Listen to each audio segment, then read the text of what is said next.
Ladies and gentlemen, Kenny Spenny.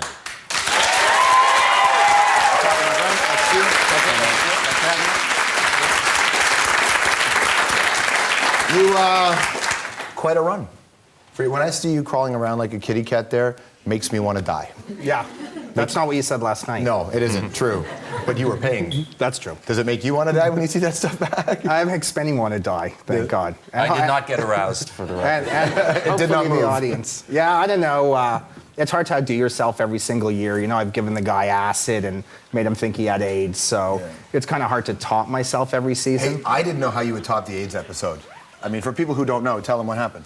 Well, we did a competition, who's funnier, and I sent Spencer a letter, supposedly from the Ministry of Health, saying that he was in contact with someone who contracted the HIV virus, and I thought it was kind of funny.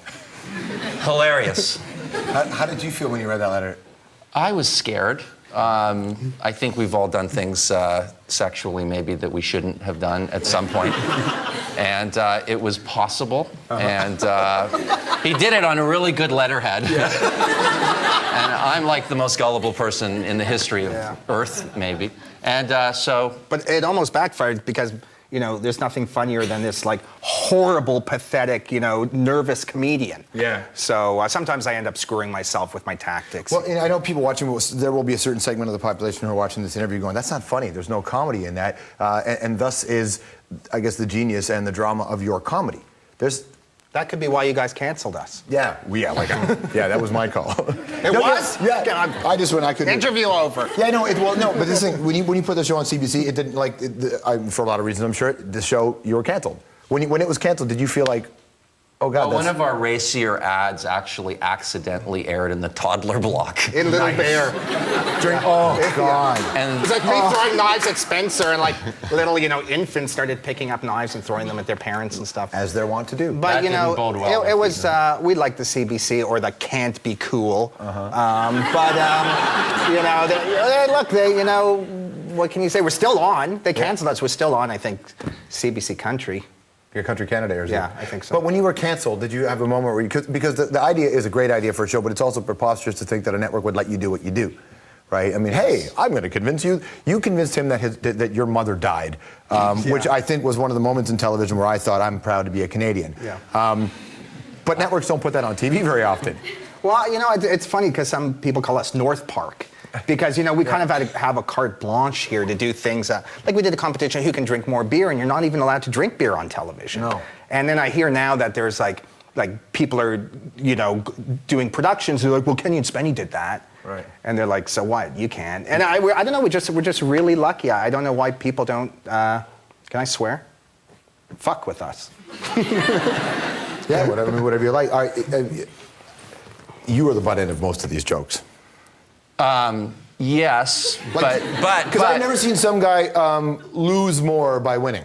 Oh, wow. I don't even understand that. But well, you don't cheat. You finish the competitions by the rules, so technically you win. He cheats, but you end up losing anyway. Well, no, because I actually win. Let me put it this way. Lame. Just shut up. Okay. If Tiger Woods is in a golf tournament and it's the fourth and final day on a Sunday and he cheats, right? Okay. What happens? Does the tournament get canceled, or does the guy who's in second place, hopefully Mike Weir, does he win the tournament? Right. So when he cheats, and he hates this. When he cheats, and he does a lot, I win those. But you still do the humiliation stuff. Who cares? If you don't know the show, what happens is the loser has to do some humiliating thing, and even though you say you win, you always have to do the humiliation stuff. But I win. No, he doesn't. I think whoever does the humiliation is the loser. Right. Yeah. Well, he has a very convenient logic. It's the way he operates. Hey, you said North Park. Are you a consultant on South Park? Yeah. What does a consultant on South Park do? Well, Trey likes Kentucky Fried Chicken and Matt likes health food, and I kind of consult about, you know. Which to eat, yeah. So, but you don't really do much. These guys, like I came in on season 9, they're friggin' geniuses. You know, I came in on episode like 100. So I just kind of sat there and kind of pretended to be cool. See, I heard they threw a bunch of guys in a room and just listened to their conversations. Yeah. Yeah. Really? I was talking so much when I got in there. They're actually like, Kenny, shut up. I was freaked out. I had hardly met those guys. They asked me to come do the show. And like all of a sudden I'm sitting, you know, it's like you go to the States. You're instantly sitting in a room with like, you know, Matt and Trey, two of the greatest comic minds in Hollywood history, and I squeezed in the odd Jew joke or something, which I could get in a little bit. But in the end, these guys don't need any help writing their shit. Like their stuff's so good. Your stuff has been airing in the States. I think that's what they came to see you at seeing on the Game Show Network, right? Which was rebranded as Yeah, we're on GSN. like Monday at like 2 a.m. And then they saw it one night when they were making Team America. But they're involved in this show now, in Kenny versus Spenny in the States? Yeah, it's their show. They're our executive producers, which is great, and it sucks because giving your show to a broadcaster is one thing, but giving it to your asshole best friends is a total other thing. It's do you have any experience with that, both you guys? Well, I mean, they're well, Spenny's been trying to give it to me for years. They're basically have their own show. And one of the things they know and fight for is for them to have autonomy over their stuff. And they basically give that to us because they've been through it. But we do get notes from them, and they're usually pretty great because it's hard for us to be objective after doing this. We've done 63 of these things. Wow. So it's it's a blessing. Their notes are usually like, can you make Spenny look less retarded? There we go. Lose this Spenny scene, that Spenny scene. Do you even need Spenny? Stuff like that. Is that accurate? Is that your understanding of the situation? I think he doesn't see their notes. No. Yeah, maybe. I don't know. He's impossible. He's called me a pedophile. I mean, he's said the worst things in the world about me, and my biggest fear in life is that there's going to be 6 or 7 people who actually believe it, and one of them's going to kill me. That's what I live with. Our numbers will go through the roof. I swear to God. It would be great. That's like front page news. But you're saying off the top the challenge in trying to outdo yourself, stepping into, having a show in the United States in this context, having Matt and Trey involved. Is there an added pressure to try to do something? I mean, you are entering the world that had Jackass, right? It's become, I think the show this season has become meaner, unfortunately for me. And I think those guys, as brilliant as they are extremely mean. I mean, you look what they do to Tom Cruise or Scientology or whoever. Or other douchebags. Right. And he doesn't need encouragement to become meaner. So this has been a bit of a nightmare for me. It's kind of good for us. I think most series get way shittier the more episodes that they do. Yeah. But Spenny just gets more paranoid and more neurotic, and I just get meaner. So I'm so happy that we're kind of being introduced to American audiences now on like our 4th season, where we're just like totally like insane and off the deep end. And it's just even crazier. I'm doing 2 times a week with my therapist, which is first. Are you really going to be really? Yeah, I usually once a week, only for the last. What does what does your therapist that you can share tell you about dealing with this guy? Well, that he's a narcissist, and. But he takes that as a compliment. No, I know it's very frustrating. If you learn about narcissism, it's really a horrible thing. People just think you stare at yourself and you love yourself, but it comes into so many ways into your life, and I'm stuck with him in a weird way, and I don't want to talk about it. Okay, wait a second.